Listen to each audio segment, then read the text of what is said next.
ขอเชิญท่านรับฟังรายการร่มโพดำเนินรายการโดยพระครูโคสิทธิปริยัตยาภรณ์เจ้าคณะตำบลสุเทพเขตหนึ่งเจ้าอาวาสวัดป่าแดงมหาวิหารอำเภอเมืองจังหวัดเชียงใหม่จัดเสนอโดยกองทุนพระเจ้าติโลกราชกองทุนเพื่อการเผยแผ่ธรรมะและส่งเสริมการศึกษาของพระภิกษุสามเณรเด็กและเยาวชน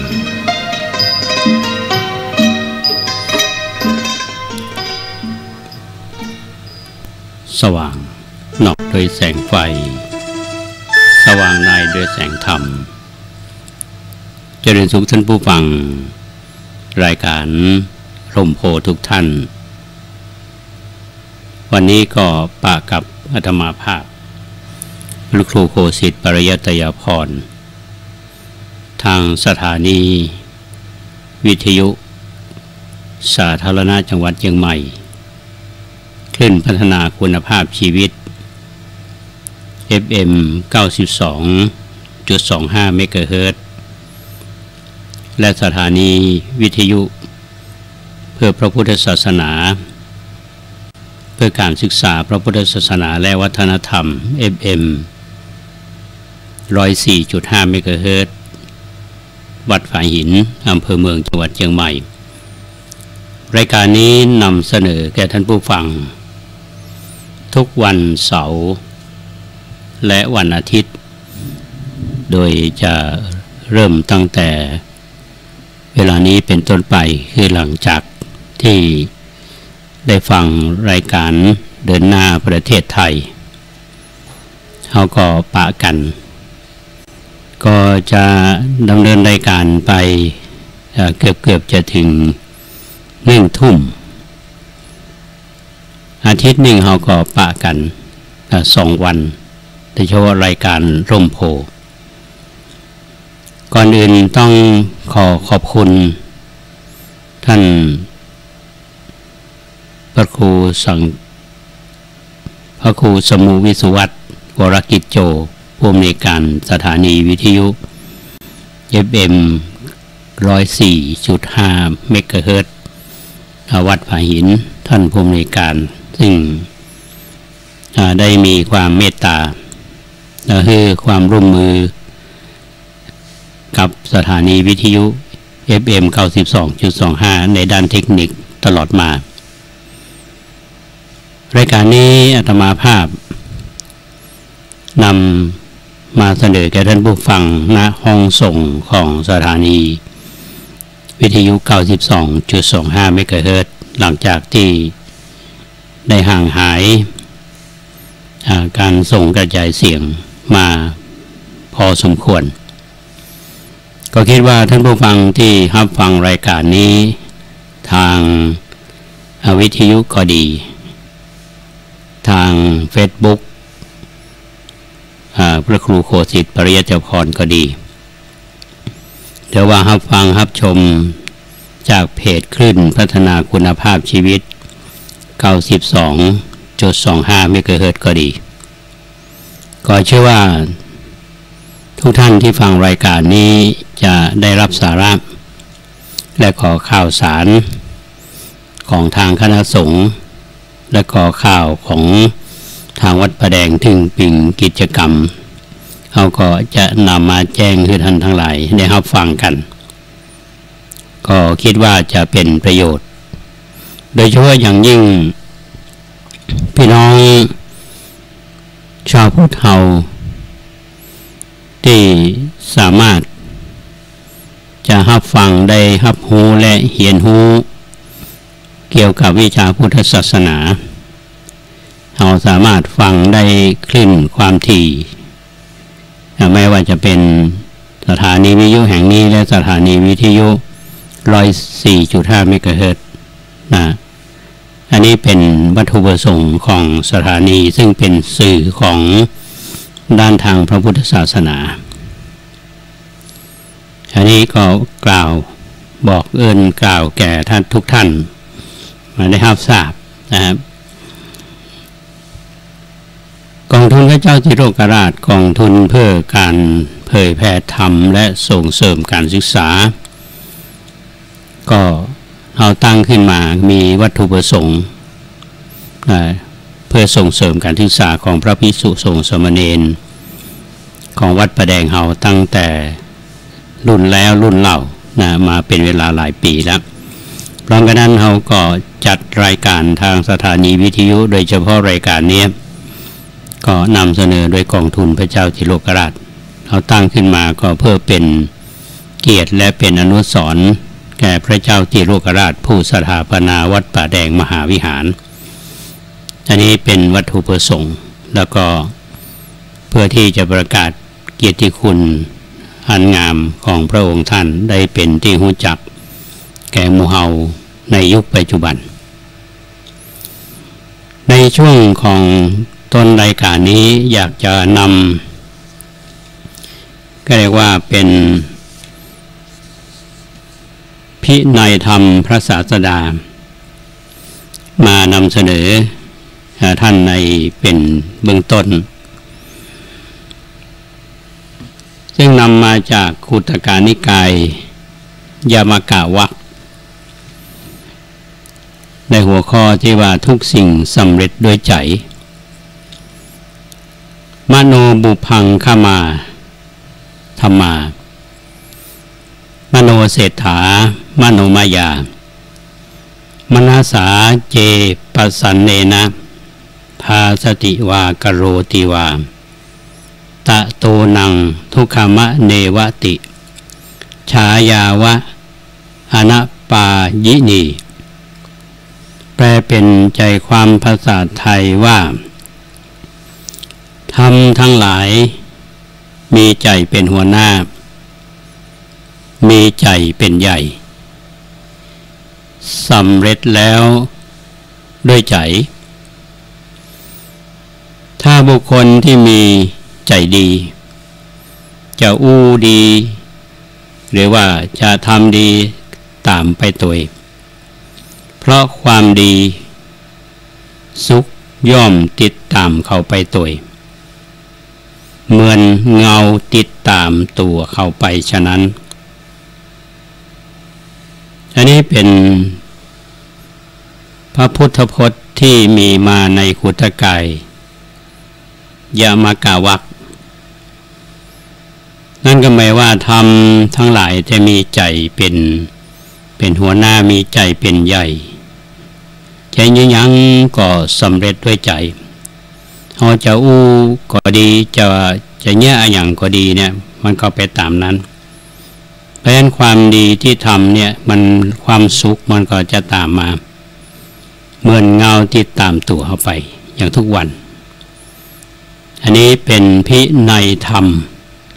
พระศาสดานำมาเสนอให้บรรดาพี่น้องท่านสาธุชนไว้พินิจพิจารณา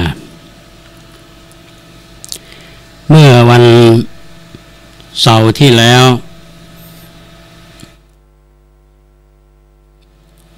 อาตมาภาพได้นำเรื่องราวของพระอานนท์พุทธอนุชาหรือว่าเป็นพุทธอุปถากเนี่ยนำมาเล่าสู่ท่านทั้งหลายฟังพระพุทธเจ้าทุกพระองค์เนี่ยจะมีพุทธอุปถากพระพุทธเจ้าโคตมะเฮาก็เช่นเดียวในช่วงแรกๆนี้จะมีสามเณรพ่องตุเจ้าพ่องที่มาเป็นอุปถากก็แต่ละองค์ก็บ่มีความต่อเนื่องก็มีปัญหาเหมือนกันนะบัดตรงกับความต้องการหรือบัดตรงกับจริตในที่สุดนี้คณะสงฆ์ก็หันชอบที่จะเสนอมีพุทธอุปถากพระสารีบุตรก็ดีพระโมคคัลลานะก็ดีก็เสนอตัวมาเป็นพุทธอุปถากพระพุทธองค์ก็บอกว่าทั้งสองรูปนี้เป็นกำลังสำคัญถ้าสองรูปนี้จะไปที่ไหนทิศปรากฏแก่ทุกคนหมายความว่าท่านทำงานได้ดีแทนองค์สมเด็จพระสัมมาสัมพุทธเจ้าและเป็นอัครสาวกฝ่ายซ้ายฝ่ายขวาก็จะเป็นผู้นำบรรดาลกองทัพคือ เรียกว่ากองทัพธรรมของพระพุทธเจ้าพระองค์ท่านก็มาหันตยและในที่สุดนั้นพระอานนท์ก็ได้รับความไว้วางใจจากคณะสงฆ์แต่ก่อนที่จะรับตำแหน่งพุทธอุปถากพระอานนท์ก็ขอพร8ประการจะที่มาภาพนำเสนอแก่ท่านทั้งหลายไปและพระอานนท์เป็นผู้ที่มีความรอบคอบป้องกันคำติเตียนว่าการที่มาเป็นพุทธอุปถากเนี่ยถ้าหากว่าได้ของดีๆใช้บอกว่าจะเป็นจีวรก็ดีไหว้อาหารบิณฑบาตก็ดีหรือว่าไปกิจนิมนต์กับพระพุทธเจ้าทุกงานเนี่ยเขาก็จะบอกว่าหันแก่ลาภสักการะพระอานนท์ก็ขอไว้และขอพรแถมหลายๆข้อต่างที่ท่านทั้งหลายเนี่ยครับฟังไปแล้วก็ยังมีบทบาทหน้าที่สำคัญที่สนองงานของพระพุทธองค์ได้ดีแล้วก็ทำหน้าที่ที่ทั้งหน้าที่ของอุปถากและทางหน้าที่ของพระในทางพระพุทธศาสนาเป็นท่านสาธุชนทุกท่านที่เคยเดินทางไปนมัสการสังเวชนียสถานที่ประเทศอินเดียสถานที่ประสูติตรัสรู้แสดงประถมเทศนาและสถานที่ปรินิพพานทุกแห่งนี้เฮาก็ไปเพื่อศึกษาและเรียนรู้และเป็นการปรุงสัมมาสังเวชเหมือนกันมีสถานที่แห่งหนึ่งนั่นก็คือวัดเชตวันวัดเชตวันนี้เป็นวัดที่เขาได้ทราบมาวัดเชตวันนี้ท่านอนาถาปิณฑิกาเศรษฐีเนี่ยได้สร้างเอาไว้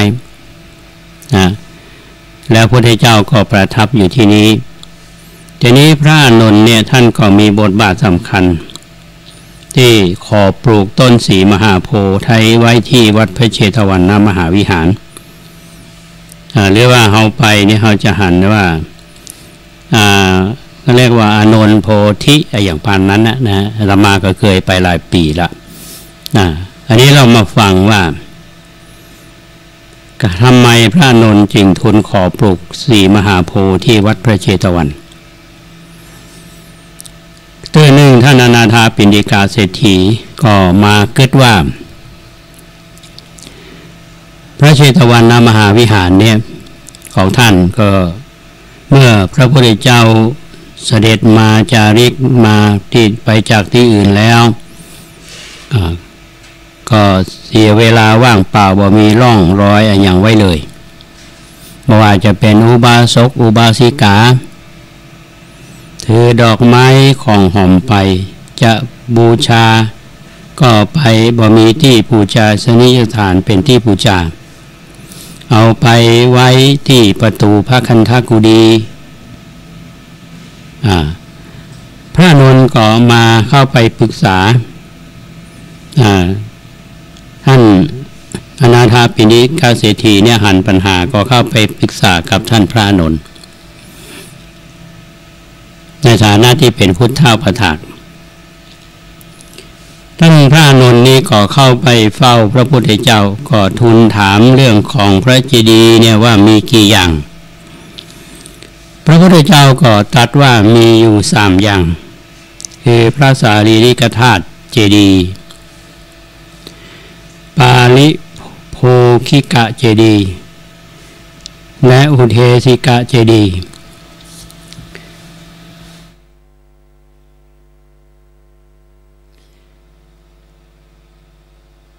แล้วท่านพระอานนท์ก็ได้ทูลเล่าเรื่องนี้ที่ท่านอนาถาปิณฑิกาเศรษฐีเนี่ย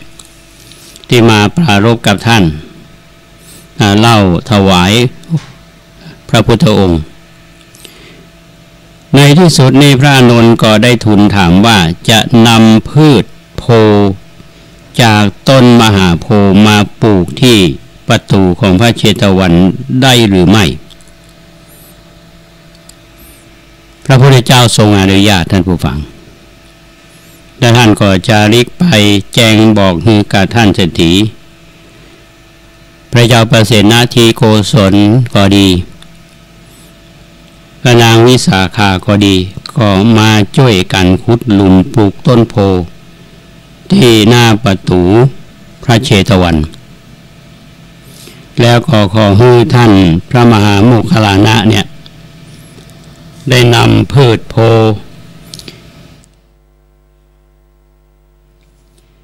มาจากต้นมหาโพธิ์เมื่อได้มาแล้วก็ไปแจ้งข่าวให้กับพระเจ้าประเสนาธิโกศลและคนทั้งหลายว่าท่านจะปลูกต้นโพในวันนี้ในตอนแมลงมาวันนั้นพระเจ้าประเสนาธิโกศลก็ให้คนเตรียมอุปกรณ์หลายอย่างเสด็จไปที่หันพร้อมกับด้วยข้าราชบริวารเป็นจำนวนมากท่านมหาเศรษฐีอนาถปิณกาเศรษฐีก็ดีท่านพระนางวิสาขาก็ดีแล้วก็ผู้มีศรัทธาอื่นๆก็ปากันไปที่นั่นพร้อมเพรียงกันจากนั้นพระนนท์ก็จึงวางกระเช้าทองคำไว้ที่ปลูกต้นโพก็ได้เจาะหูตรงก้นกระเช้าแล้วก็ถวายกับพระเจ้าประเสนาธิโกศลเป็นผู้ทรงปลูกแต่พระเจ้าประเสนาธิโกศลนี่ทรงมอบหมายให้ท่านอนาถปิณฑิกาเศรษฐี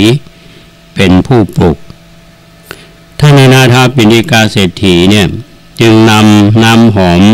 พรมพืชโพแล้วก็วางพืชโพนั้นลงไปในหลุมก็ได้ปลูกต้นโพก็นามว่าอานันทโพธิพี่น้องท่านสาธุชนที่เคยเดินทางไปที่พระเชตวันนมหาวิหารเราจะปะคำว่าอานันทโพธิก็คือที่มาของต้นโพต้นนั้นนะตอนเรามาไปเนี่ยอาตมาก็ได้ไปไหว้ต้นโพต้นนี้อยู่ก็คืออนันทโพธิอันนี้คือทำหน้าที่ในฐานะที่เป็นอุปถากท่านฟังเนื้อเรื่องแล้วจะเห็นได้ว่าพระนนท์นี่ทำหน้าที่พุทธอุปถากรับฟังปัญหาที่เกิดขึ้นปัญหาที่เกิดขึ้นนี่ก็เกิดมาจากว่าพุทธศาสนิกชนที่นำดอกไม้ธูปเทียนของหอมมาที่พระเชตวันเนี่ยก็เอาไปวางไว้เพื่อสักการะที่ใกล้พระคันธกุฎีขององค์สมเด็จพระสัมมาสัมพุทธเจ้าปัญหาก็คงบ่เป็นระเบียบเรียบร้อยต่อใดก็อาจจะเกิดขึ้นท่านก็มีมารยาทท่านผู้ฟังท่านอนาถปิณกาเศรษฐีเนาะก็เหมือนกับเป็นเจ้าศรัทธาเนาะก็เหมือนบ้านเฮาไปจะบอกว่าเป็นโยมอุปถัมภ์วัดท่านอนาถปิณกาเศรษฐีครับท่านวิสาขาเนี่ย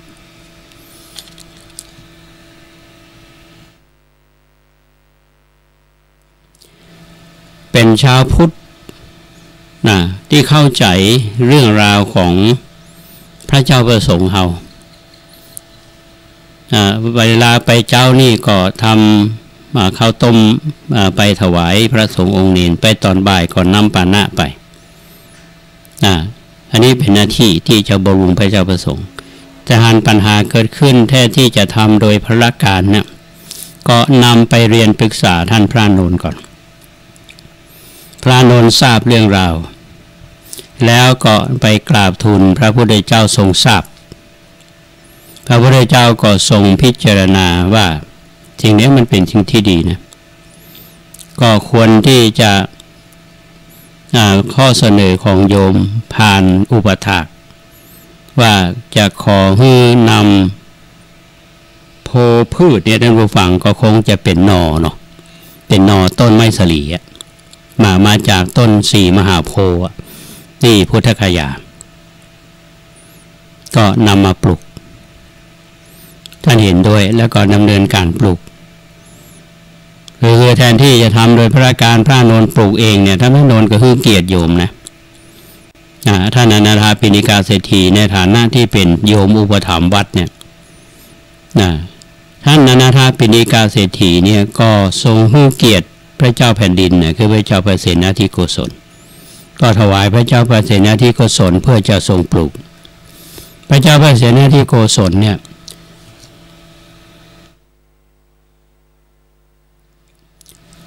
ก็หันว่าน่าจะคือพระอานนท์เป็นผู้ปลูกต่อมาก็ทำการปลูกด้วยความเรียบร้อยและตั้งชื่อต้นโพนั้นว่าอานันทะก็ชื่อของพระอานนท์นั่นแหละต่อด้วยท้ายโพธิอันนี้คือที่มาของต้นโพการปลูกต้นไม้ก็ดีท่านผู้ฟังถ้าเราปลูกต้นไม้ต้นหนึ่งเนี่ยแล้วปีหนึ่งเราปลูกต้นหนึ่งก็ดีหลายต้นก็ดีเนี่ยก็สร้างคือเราเนี่ยมันมีต้นไม้เพิ่มขึ้นนะต้นโพนี่ไม่ใช่ธรรมดานะเพราะฉะนั้นคนที่เดินทางไปนมัสการไปชมวัดเชตวันมหาวิหารนี่ก็จะต้องไปไหว้ต้นสีมหาโพธิ์นี่แหละคือว่าต้นอนันทโพธิอันนี้ก็นำมาเล่าสู่ให้ท่านทั้งหลายฟังอันนี้เป็นบทบาทหน้าที่ของพระอานนท์ที่ทำให้เฮาท่านทั้งหลายเนี่ยได้ไหว้สาต้นโพอันนี้เรื่องหนึ่งเพื่อที่จะเฮาได้ทราบว่าอนันทโพธิเนี่ยมันมีมาเป็นจังใดและไผเป็นคนแนวคิดไผกระบวนการที่จะนำทำงานสิ่งนี้มาเนี่ยมันมีขั้นตอนอย่างใดเป็นไปถูกต้องก็บ่เกิดปัญหาทีนี้มีแห่งเรื่องหนึ่งท่านผู้ฟังเรื่องของพระอานนท์เนาะที่ทำหน้าที่เป็นพุทธอุปถากวันก่อนท่านได้ฟังรายการ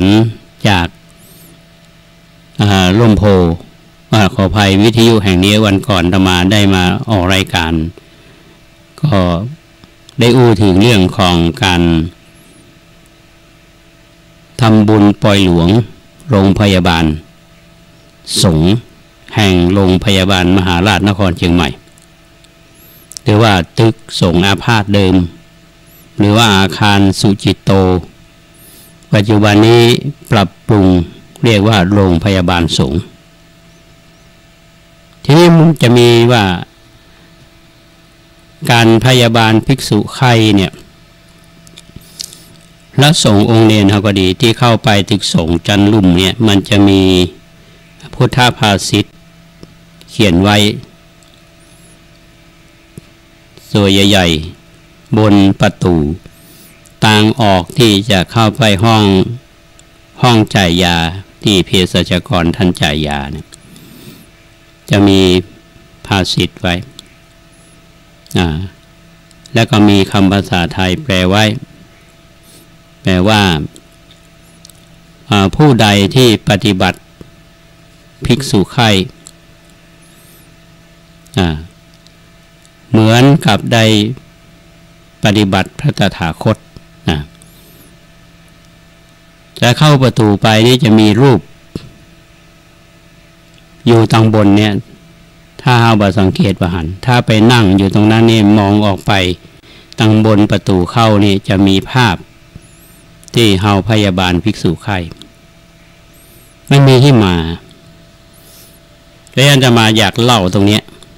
ว่ามันมีที่มาจากใดที่พยาบาลภิกษุไข้อันนี้ก็เป็นหน้าที่ของพระอานนท์เหมือนกันเป็นที่คือเอาใจใส่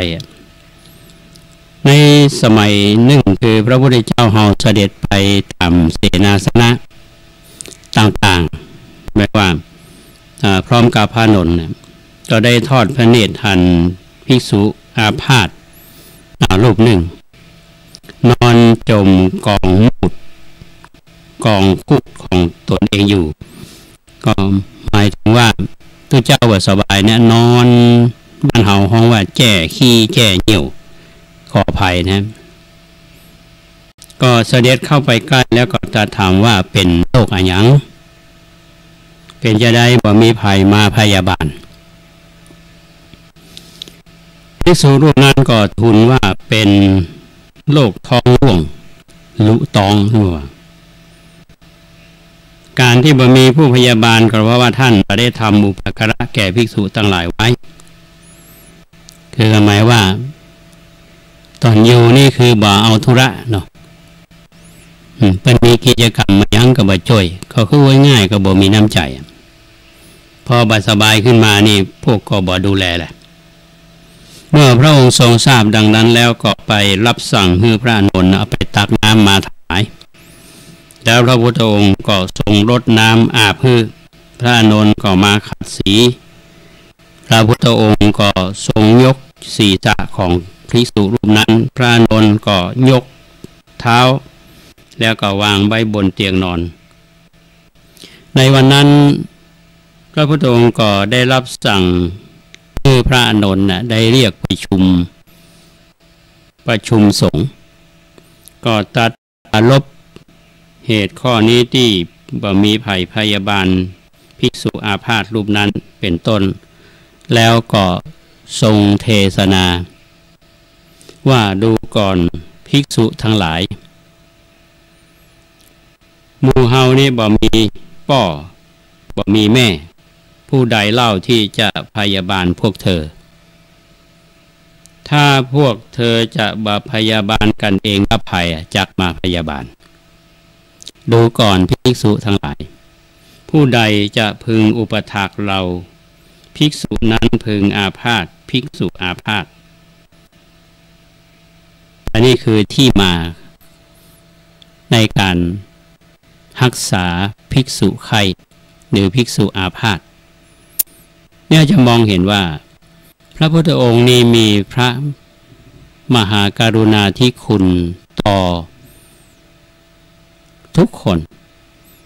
พระเจ้าประสงค์ที่อยู่เนี่ยท่านก็ดูแลเอาใจใส่เสด็จไปตรวจเยี่ยมภิกษุตนใดบัดสบายท่านก็เข้าไปดูแลเนี่ยท่านลองหลับตานึกดูว่าขนาดผู้นำส่งคือพระพุทธเจ้าเนี่ยเอาใจใส่ดูแลตัวเจ้าที่อาพาธเนาะก็เป็นธุระเอาใจใส่เรื่องนี้นะก็พระอานนท์ก็ในฐานะที่เป็นพุทธอุปถากก็ต้องเข้าไปดูแลอันนี้ที่มีที่มาของคำว่าภิกษุอาพาธเรามีที่มาคำว่าตึกสงฆ์อาพาธก็เหมือนกับญาติโยมที่ร่วมกันสร้างร่วมกันบริจาคเงินปรับปรุง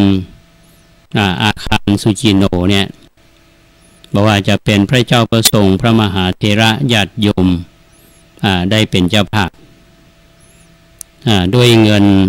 79 ล้านแล้วก็มีการปล่อยหลวงมีการเฉลิมฉลองเป็นครั้งประวัติศาสตร์ธรรมาว่าเมื่อตะวานี้เป็นวันที่8ทางคณะสงฆ์อำเภอเมืองซึ่งโดยการนำของพระราชรัชมุนีและเจ้าคณะตำบลทุกตำบล18 ตำบลในอำเภอเมืองก็นำทายทานต้นเงินเนาะแห่มาร่วมในงานทำบุญปล่อยหลวงโรงพยาบาลสงฆ์อาตมาพร้อมทางคณะศรัทธาวัดแดงก็ไปร่วมทำบุญบอกว่าจะเป็นในเขตของตำบลสุทิพย์เขต1เขต2เฮาเนี่ยมีวัดป่าแดงเฮาที่ไปด้วยกันตอนนั้นวัดอุโมงค์ส่วนพุทธธรรมวัดช่างทองวัดลำเปิงวัดผาลาดท่านพระครูธีระสุตตพจน์เฮาก็ไปตานกันคือโคนไผ่ไปถึงก่อนเฮาก็ตานก่อนเอาปอนจากพระมหาเถระเจ้าปอนแล้วเจ้าหน้าที่เพื่อนก็รับไปวัดแต่ละวัดทำบุญเท่าใดเพื่อนก็ออกใบอนุโมทนาฮือทันทีออกโมทนาฮือทันที ภาพที่ประทับใจคือพี่น้องท่านสาธุชนทุกท่านทุกเจ้าพระเนรเนาะญาติโยมแห่ขวดตาลกันเข้ามาทางประตูเวชศาสตร์อันนั้นเป็นบรรยากาศในตอนค่ำหน้าโรงพยาบาลสงฆ์เนี่ยเพื่อนกลางเต็นท์ตั้งเก้าอี้เนาะผู้คนมากันนักหนาตอนค่ำยิ่งคึกคักเมื่อตะวานี้วันนี้อาตมาบ่ได้ไปร่วมก็เชื่อว่าตลอดระยะเวลาตั้งแต่เช้ามาจนถึงบ่ายจนถึง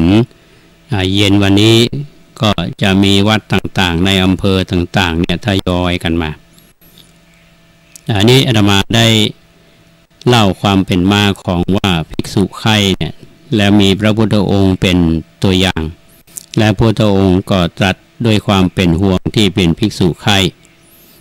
ว่าถ้าหากว่าพระเขาเนี่ยอยู่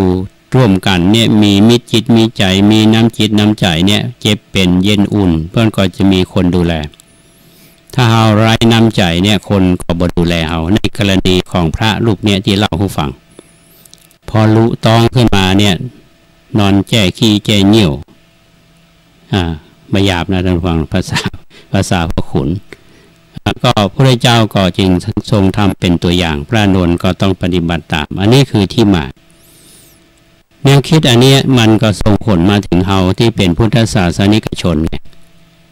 ตัวเจ้าบ่สบายก็มีตึกส่งอาพาธทางโรงพยาบาลสวนดอกเอาเพิ่นก็ดูแลหมอแพทย์เพิ่นก็มาดูแลยกระดับขึ้นไปสร้างอาคารสุจิตโตปรับปรุงอาคารสุจิตโตมาเป็นอาคารโรงพยาบาลสงฆ์ต่อยกระดับมาตรฐานของการรักษาพระภิกษุไข่บอกว่าเป็นพระมหาเถระบอกว่าจะเป็นพระสังฆาธิการระดับไหนพระภิกษุสามเณรขีดความสามารถของโรงพยาบาลนี่ก็สามารถที่จะบริการทางด้านการแพทย์ด้านการพยาบาลมีแพทย์มาประจำมีอุปกรณ์ทางการแพทย์ครบแล้วก็มีเภสัชกรมาจ่ายยาก็อันนี้เห็นแล้วก็ชื่นใจแล้ววันนี้ก็ยังมีงานปล่อยหลวงทางวันหนึ่งและวันพรุ่งนี้เป็นวันอาทิตย์ก็จะมีงานต่อไปอันนี้ก็เล่าสู่ท่านทั้งหลายฟังก็เลยเสริมเรื่องงานปล่อยหลวงให้ท่านทั้งหลายได้รับฟังกันวันนี้อาตมานำเรื่องของบทบาทของท่านพระนนท์มาเล่าสู่ท่านทั้งหลายฟังก็เรื่องแรกนั่นก็คือท่านปลูกอานันทโพธิที่วัดเชตวนมหาวิหารแล้วก็เป็นผู้ที่มีบทบาทถวายอำนวยความสะดวกพระพุทธเจ้าได้บำรุงภิกษุไข่แล้วก็มีที่มาสืบทอดแนวคิดนำมาสู่การปฏิบัติที่เป็นรูปธรรมในปัจจุบันนี้ทีนี้ก็มีกิจกรรมที่ทางวัดประแดงเฮาหรืองานที่วัดประแดงเฮาจะทำเนี่ยซึ่งท่านก็ฟังรายการวิทยุเฮาอยู่เป็นประจำที่อาตมาจะนำมาความคืบหน้ามาเล่าให้ท่านทั้งหลายได้ฟังกันเนี่ยอย่างการดำเนินกิจกรรมเรื่องปกปักรักษาทรัพยากรท้องถิ่นที่ทางวัดคือความร่วมมือกับเทศบาลกรุงเทศบาลสุเทพมาดำเนินในโครงการอนุรักษ์พันธุกรรมพืชจากแนวพระราชดำริของสมเด็จพระเทพพระรัตนราชสุดาสยามบรมราชกุมารีแล้วก็ทางคณะกรรมการซึ่งมาจากส่วนกลางคือกรมส่งเสริมคุณภาพสิ่งแวดล้อมกระทรวงทรัพยากรธรรมชาติและสิ่งแวดล้อมมันก็เดินทางมา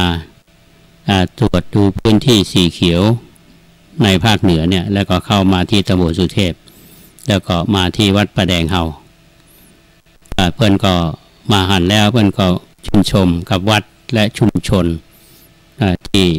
ทำเรื่องของการอนุรักษ์สิ่งแวดล้อมส่งเสริมกิจกรรมที่ ให้สิ่งแวดล้อมให้ดีขึ้นมีพื้นที่สีเขียวเพิ่มขึ้นซึ่งอาตมาได้เล่าผ่านรายการนี้ไปพ่องที่ทางวัดดำเนินการก็คือโครงการปลูกต้นไม้ในใจคนจากแนวพระราชดำริที่พระบาทสมเด็จพระเจ้าอยู่หัวภูมิพลอดุลยเดชบรมนาถบพิตรรัชกาลที่9ท่านได้ประทานแนวคิดนี้กับเจ้าหน้าที่กรมป่าไม้แล้วก็เพื่อที่จะปลูกต้นไม้ในหัวใจคน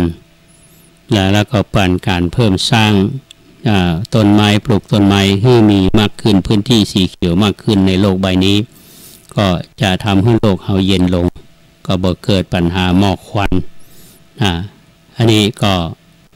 ซึ่งในวันนี้อาตมาก็มีโอกาสเล่าเรื่องนี้ก็คือกับคณะนักศึกษาการสื่อสารมวลชนปีที่1ของมหาวิทยาลัยเชียงใหม่ซึ่งโดยการนำของท่านอาจารย์ประกาศสิทธิ์พรหมกิ่งแก้วก็น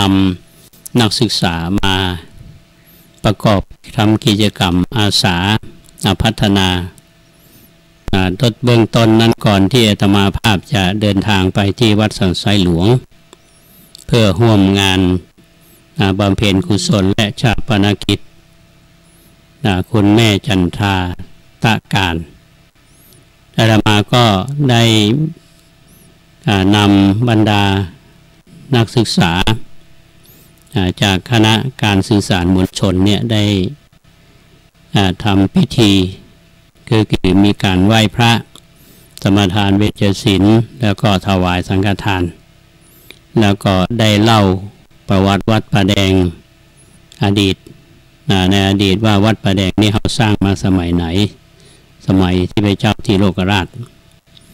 แล้วก็เล่าให้ฟังเรื่องของสิ่งแวดล้อมวัดประแดงเมื่อ3 ปีที่แล้วเป็นอย่างไรปัจจุบันนี้เป็นอย่างไรมีความเปลี่ยนแปลงอย่างไรก็ทำให้นักศึกษาเหล่านั้นมีความพอใจและก็มีความยินดีเต็มใจทั้ง30 คนนี้มาร่วมกันพัฒนาวัดวันนี้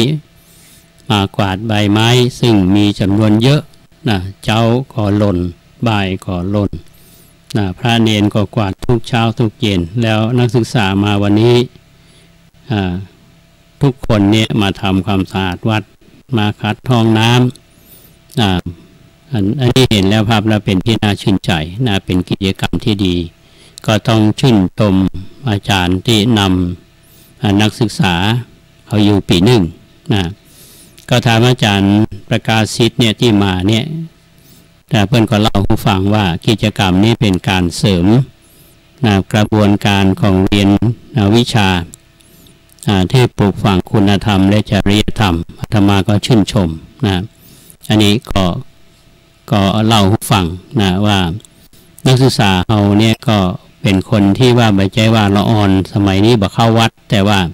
การเข้าวัดนี่จะเนี่ยจะใดจะหากิจกรรมยังมาทำอันนี้ก็ต้องชื่นชมและอนุโมทนายังท่านอาจารย์ประกาศสิทธิ์พรหมกิ่งแก้วพร้อมกับนักศึกษาคณะการสื่อสารมวลชนทุกคนที่มาทำกิจกรรมและแถมเรื่องนึงก็คือเรื่องของการบูรณะบันไดนาคโบราณวัดประแดงเราได้รับความร่วมมือจากคณะวิศวกรรมศาสตร์โดยท่านผู้ช่วยศาสตราจารย์ดร.นัทวรยศท่านคณบดีท่านก็ส่งวิศวกรก็ที่จะมาช่วยออกแบบอันนี้รอความชัดเจนความคืบหน้ารายละเอียดจะได้สมาภาพก็จะนำมาแจ้งให้ท่านทั้งหลายได้รับทราบจะมีส่วนในการที่จะบูรณะจะบริจาคจะใดเนี่ยนี่ก็จะมีรายละเอียดมาให้ท่านหลังจากที่เราได้ปรึกษาหารือกับทางท่านคณบดีอย่างชัดเจนเรียบร้อยแล้วอันนี้ก็ต้องขออนุโมทนาท่านพระมหานพดลปุญญสุวัฒโกนามสกุลสายสุตาท่านเป็นผู้ช่วยเจ้าวาดวัดมหาพุทธารามหรือวัดตะเคียนอยู่แถวศรีพญาเขตบางรักกรุงเทพมหานครท่านเป็นอาจารย์สอนอยู่ที่คณะพุทธศาสตร์ มหาวิทยาลัยมหาจุฬาลงกรณราชวิทยาลัยวังน้อยจังหวัดพระนครศรีอยุธยาก็โทรหาอาตมาตอนเช้านี้บอกว่าหลวงพ่อผมพร้อมทั้งคณะก็ประมาณสัก50 คนรถบัส1 คันแล้วก็จะมาทำกิจกรรมที่เชียงใหม่มาศึกษาดูงานแล้วก็จะแวะมาทำบุญห่มบูรณะบันไดนาคโบราณของวัดประแดงในวันที่23 เดือนกุมภาพันธ์ 2562 ที่จะถึงนี้รายละเอียดท่านยังไม่ได้แจ้งมาว่าจะมากี่โมงจะได้นะครับอันนี้ก็ต้องขอบคุณท่านที่มีน้ำใจท่านอาตมาภาพเคยอยู่ที่วัดมหาพุทธารามวัดตะเคียนเนี่ยก็สอนหนังสือท่านตอนบาลีเนี่ยไวยากรณ์ชั้นไวยากรณ์ท่านเป็นพระที่มีความขยันแล้วก็เรียนจบบาลีเนี่ยปรริญญา7 ประโยคถ้าจำบ่ผิดนะท่านก็ศึกษาได้ระดับของปริญญาตรีปริญญาโทและปริญญาเอกจบที่มหาจุฬาเนี่ยก็เป็นผู้บริหารตอนนี้ก็เป็นอาจารย์ประจำก็มานึกถึงคุณูปการที่มีอยู่ในด้านพระพุทธศาสนาก็มีน้ำใจพาลูกศิษย์ลูกหาญาติโยมมาร่วมทำบุญอันนี้ก็ต้องอนุโมทนาแล้วก็ท่านผู้ฟังก็คงจะอนุโมทนาบุญด้วยกันอันนี้เป็นเรื่องราวที่อยากจะแจ้งให้ท่านทั้งหลายได้รับทราบอาตมาภาพนำเรื่องราวข่าวสารโดยเฉพาะเรื่องของพระอานนท์นำมาเสนอแก่ท่านทั้งหลายในวันนี้ก็คิดว่าจะเป็นแง่มุมได้แง่คิดแก่หมู่เฮาเป็นอย่างดีอย่างน้อยเฮาก็ได้มาศึกษาและเรียนรู้ประวัติท่านและจริยวัตรของท่านแล้วก็เป็นเรื่องที่จะคิดว่ามีประโยชน์ก็นำมาอู้สู่กันฟังแล้วก็จะเล่าเรื่องของท่านต่อไปซึ่งท่านมีหน้าที่ที่จะทำมาอย่างพ้องเนี่ยในโอกาสต่อไปวันนี้เวลาของรายการก็มาถึงท้ายรายการแล้วถ้าหากว่าท่านผู้ฟังที่รับฟังอยู่นะสิ่งท่านที่ติดตามทาง Facebook ตอนนี้ก็มีท่านพระครูพิสารธรรมวงศ์รองเจ้าคณะอำเภอแม่แตงที่เข้ามาดูแล้วก็มีแถมหลายท่านเข้ามาดูไม่ว่าจะเป็นคุณนงครานศรีวิชัยไม่ว่าจะเป็นคุณประชาชูดีแล้วก็มีแถมหลายท่านที่เข้ามาดูใน Facebook แล้วท่านก็สามารถที่จะฟังจะชมได้ที่เพจคลื่นพัฒนาคุณภาพชีวิตตลอดนะครับซึ่งมีโยมหลายท่านอย่างโยมสุกฤตนี่ก็เคยมาทำบุญเมฆประภามงคลโยมลาเขียวแก้วอันนี้อยู่กรุงเทพท่านอาจารย์พุทธทรัพย์มณีศรีนะฮะแล้วก็ประดิษฐ์ก้อนมอนนิสิตเก่ามชรเฮานะเข้ามาก็ขอบคุณญาติโยมที่ติดตามรายการนี้ขอบคุณพระภิกษุสงฆ์องค์สามเณรที่ติดตามรายการนี้คุณปราณีมูลปินใจอันนี้ก็7 ยอดสมัคคีพีรพงษ์ลินแก้วเนาะแล้วก็มีนพปุรารักษ์นี่ก็และท่านพระครูสุนทรธรรมพิพัฒน์นะครับแล้วก็คุณเจริญปันสิงห์และก็คุณนงยาวสัมพันธ์แพรอันนี้อยู่บ้านกลางอำเภอลีจังหวัดลำพูนแล้วก็ธนพงศ์กาใจยานี่อยู่เชียงรายศิษย์เก่าวัดประแดงขอบคุณและอนุโมทนาทุกท่านที่ติดตามรายการนี้ท้ายรายการนี้ก็คงจะได้นำรายการนี้จากไปก่อนที่จะจากไปเนี่ยท่านทั้งหลายที่ฟังรายการเนี้ยจะมีส่วนร่วมจะใดท่านก็สามารถที่จะโทรศัพท์มาหาอาตมาภาพได้ใจหมายเลข0818815690 ตรงที่อาตมาภาพพระครูโคสิทธิ์ปริยัติยาภรณ์ก็ขอบคุณท่านพระครู สมุวิศวัตวรกิจโจผู้อำนวยการสถานีวิทยุ 104.5 เมกะเฮิรตซ์ทำหน้าที่เป็นช่างเทคนิคคืออาตมาอยู่ห้องส่งที่วัดป่าแดงท่านอยู่ที่ห้องส่งวัดฝ่ายหินควบคุมเสียงคืออันนี้ก็เป็นทำงานร่วมกันอันนี้ก็จากลาท่านผู้ฟังไปก่อนเอาไว้พบกันใหม่ในวันพรุ่งนี้ขอความสุขสวัสดีจงบังเกิดมีแก่ท่านผู้ฟังทุกท่านขอเจริญพร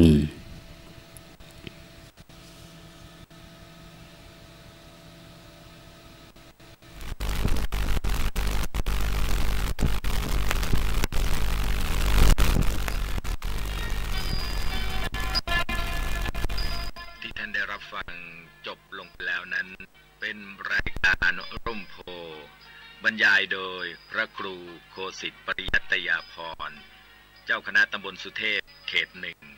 เจ้าอาวาสวัดป่าแดงมหาวิหารอำเภอเมืองจังหวัดเชียงใหม่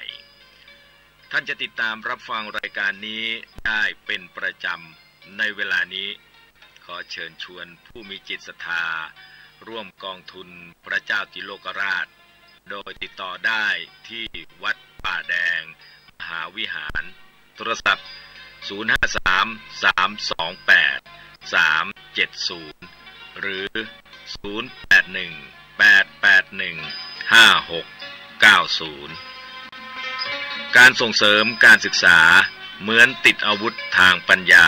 ให้กับเด็กและเยาวชน